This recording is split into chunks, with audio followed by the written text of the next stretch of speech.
আর আসতে খুব দেরি হয়েছে।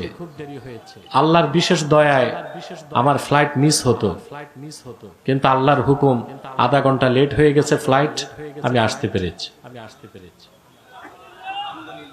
তারপর 1 ঘন্টার পথ আসতে লেগেছে আমার 2 ঘন্টা। পথঘাট খুব বিধ্বস্ত আপনাদের। এগুলো দ্বিতীয় বিশ্বযুদ্ধে বোমা পড়ার পর ঠিক হয়েছে কিনা জানি না,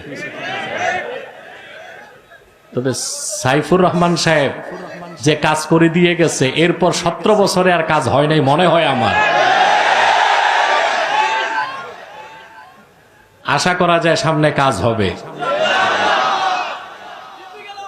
বক্তব্যের শুরুতেই আমি জনাব নাসির রহমানকে আমার পক্ষ থেকে অনুরোধ থাকবে, আল্লাহ যদি তাকে সুযোগ দেন, নির্বাচিত হয়ে সংসদে যান, আমি আশা করি তিনি মন্ত্রিত্ব পাবেন ইনশাআল্লাহ। তো সিলেটবাসী মুসলমানের পক্ষ থেকে একটা কাজ তাকে করতে হবে, একটি পূর্ণাঙ্গ ইসলামী বিশ্ববিদ্যালয় হযরত শাহজালালের নামে সিলেটে স্থাপন করতে হবে। ওনার সাথে আমার প্লেনে সাক্ষাতের পরই আমি চিন্তা করেছি এটা বলবো, এটা দরকার। কুষ্টিয়া ইসলামী বিশ্ববিদ্যালয় অনেক দূরে, ঠিক না? এটা হওয়ার কথা ছিল ঢাকাতে, কিন্তু সব সময় নাস্তিকদের একটা ক্ষুদ্র দল ইসলাম বিরোধিতায় লিপ্ত থাকে।